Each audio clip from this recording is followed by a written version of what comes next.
tutorial we covered the basics of painting the orange from start to our middle stage, and of course we've covered a lot of ground in terms of laying down color.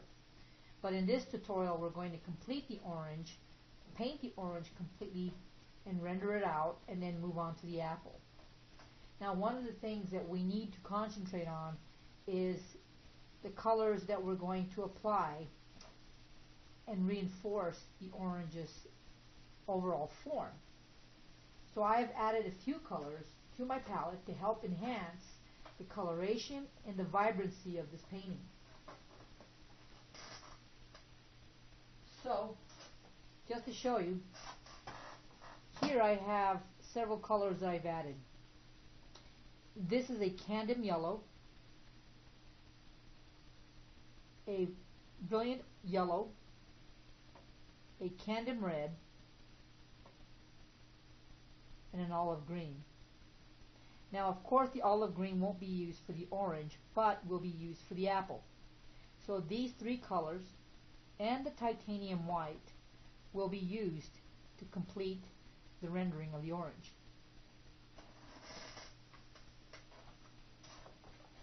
Now, with my smaller brush, I'm going to add a little cadmium yellow, a little titanium white, and paint in the top part of my orange. Basically, I am just dabbing in the paint, covering the surface. I'll add a little cadmium red,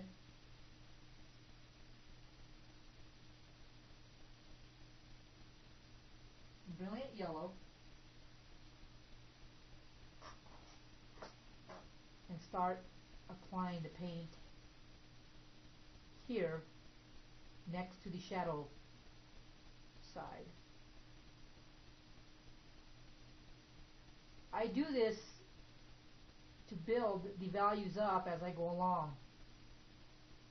As you notice, the color is laid down very gently and carefully. Now I'll get my blending brush and I'll go back and I'll slowly dab in and introduce this color into my surface. You can carry some of this color across on top to help unify the color a little better.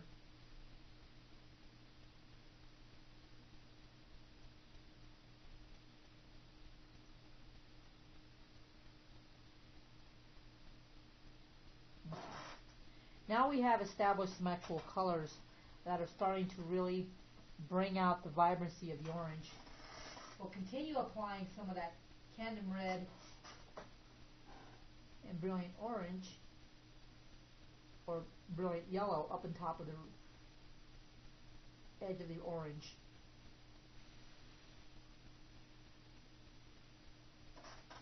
A blending brush, blend it out.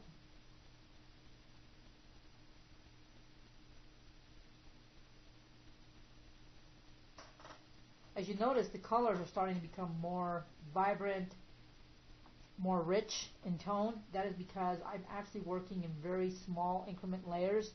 I'm not pushing for actually any real hard opaque colors. I'm actually looking for a little translucency. So by doing that, I'm working the paint carefully and applying it where needed. I apply some at the bottom down here. Now I can bring some of this color right into my shadow pattern to help harmonize the color a little better. Okay.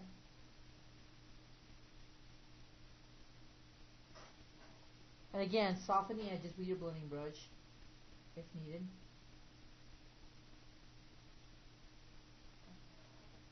Now, since we've got some of this color established around this area, we'll bring some closer to the lighted area. where the highlight will exist.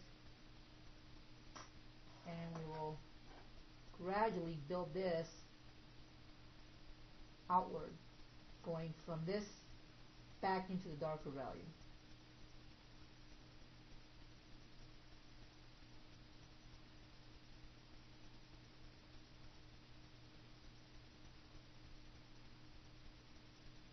There you go. Starting to look more like the orange that I imagine and envision. Now, one of the things I would like to do is up on the top rim here is introduce a little bit of that Camden yellow where the light is catching.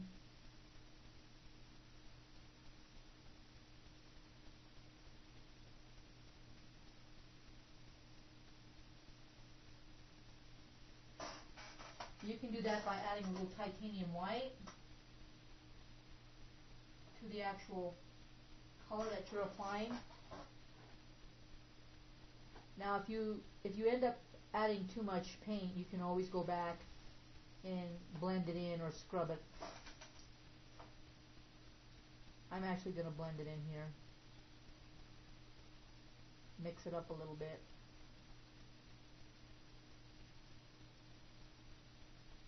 Starting to really take shape and form.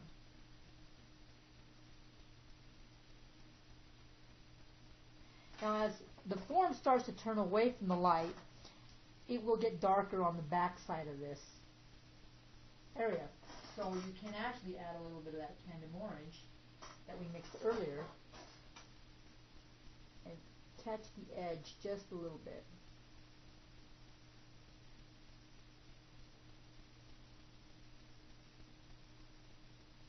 This way, anything turning away from the light will go back into a darker value. So far, so good. So we've established a nice rich color in our orange. We've established the highlight, or the most highest point of the orange, which is right here. And we've established this nice radiant color blending back into the shadow pattern. We can take some of this color and carry it back into the shadow.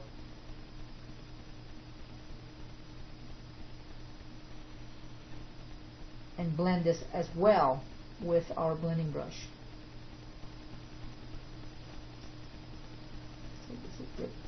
Make sure your blending brush is clean. You don't have anything that's going to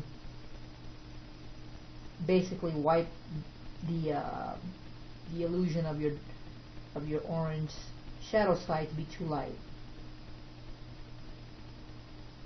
There's this nice subtle changes that I like in the orange so far.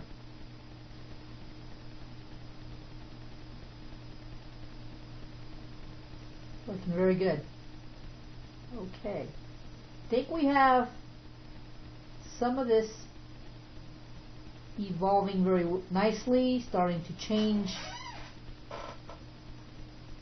in direction. Now, if we want to go back and reinforce this shadow pattern, make it a little darker, we can by using the color we used before, the Camden red,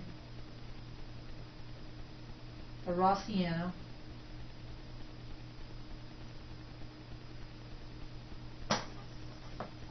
and bring it back in here again.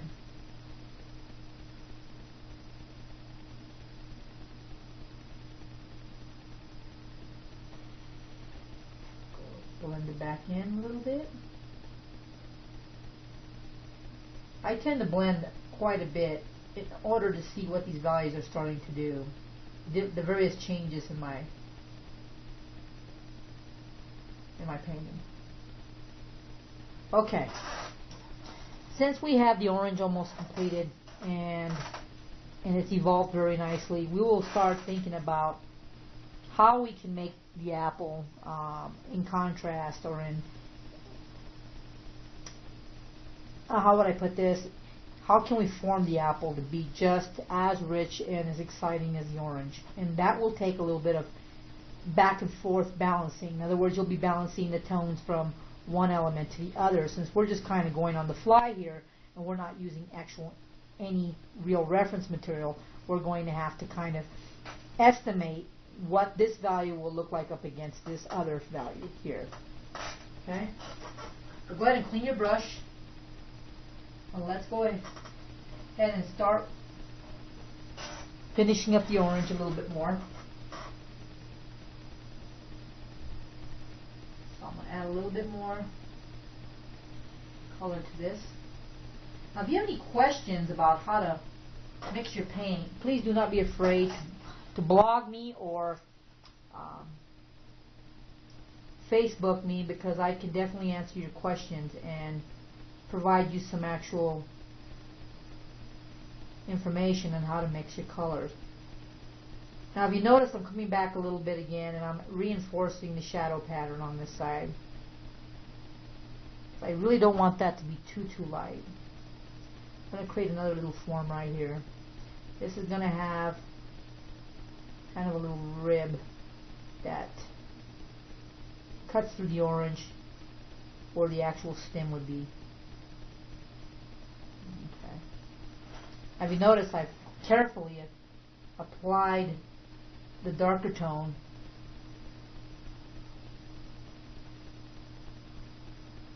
over the shadow pattern.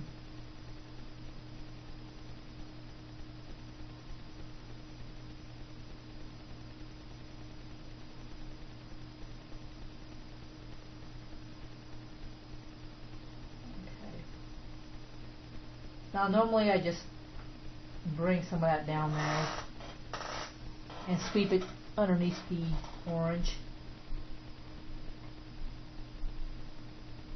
Starting to take shape.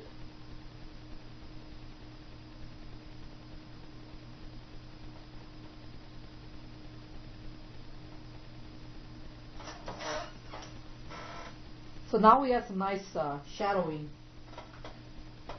or nice depth coming out of the orange now. Now we're starting to evolve that shape more as we start to push some of this shadow value over. Soften the edges up. Don't make the edges hard and linear. Try to keep them really soft. Okay. For that purpose, we really don't want any of the edges to be graphical. We want it to be very subtle. Some subtle changes in the orange. Go back and kind of soften up the edges, blend it out a little bit.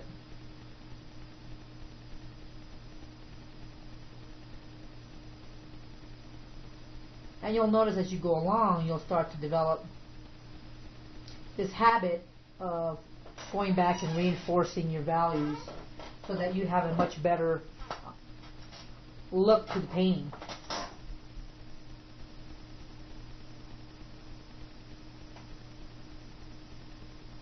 If the painting begins to dry and you start dragging and pulling paint and start actually not seeing the paint stick to the canvas, stop. Don't go any further with the painting, because the painting must dry completely in order for you to go back and reinforce any of the shadows or any of the different layers that you're applying. Because what happens 9 out of 10 times, when something dries too quick, it begins to pull instead of blend. Okay?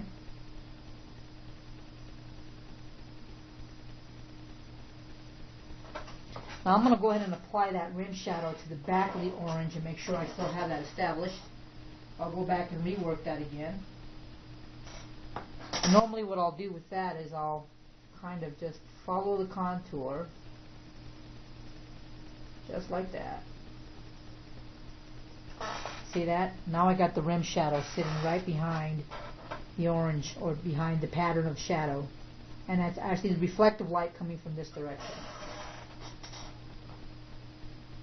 Okay, we're getting very close to getting this portion done. So now I'm going to add a little bit more titanium white, some cadmium yellow, and make sure your brush is very clean. Don't have any brown or black sitting on the brush if you're adding white, because if you have an existing color on your palette and you're trying to blend and notice that that color no longer carries the same vibrancy or richness, that's because you've muddied up the color with a darker color.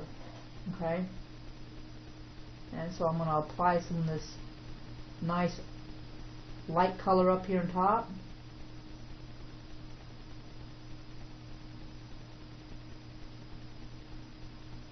Okay. Now I should be able to go back here and blend some of this up.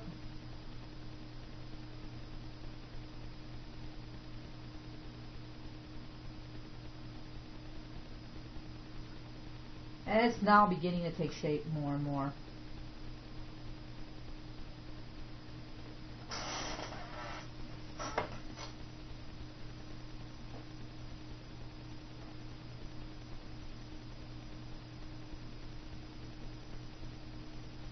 I will place my highlight back again on here very carefully.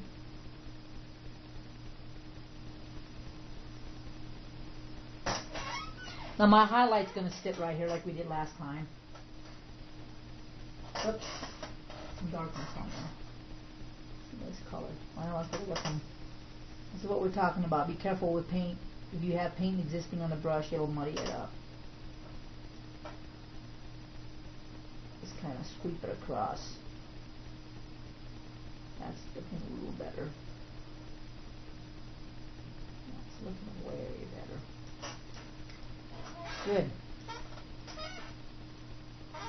Go back to my blending brush, kind of blend this in a little bit. Let's see what's going on here.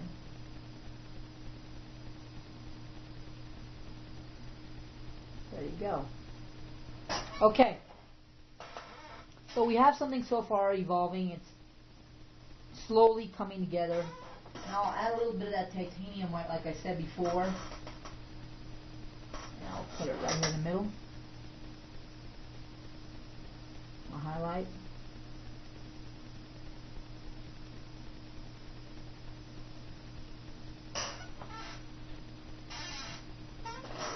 Highlight.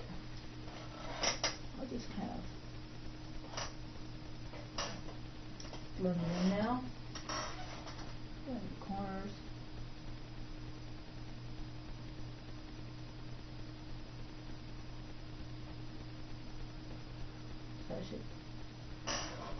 So my highlights exist right here. Okay. So it looks like we're doing okay. Blend this in a little bit more. Yellow.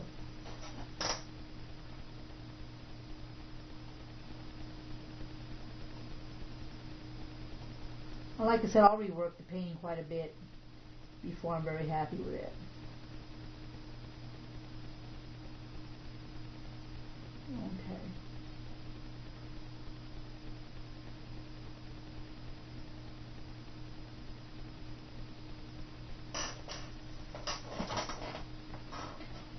And then some of this, soften up that edge.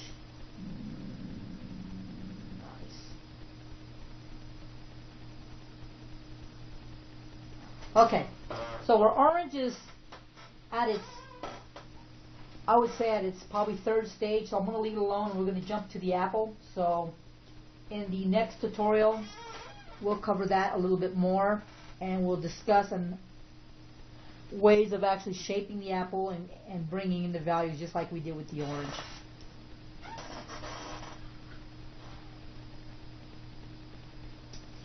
Make sure you clean your brushes before you put them away. Clean them with your brush cleaner. Make sure you get the color off. Okay. Well, I hope to see you next time for the third installment, and we'll go back and talk about painting the apple.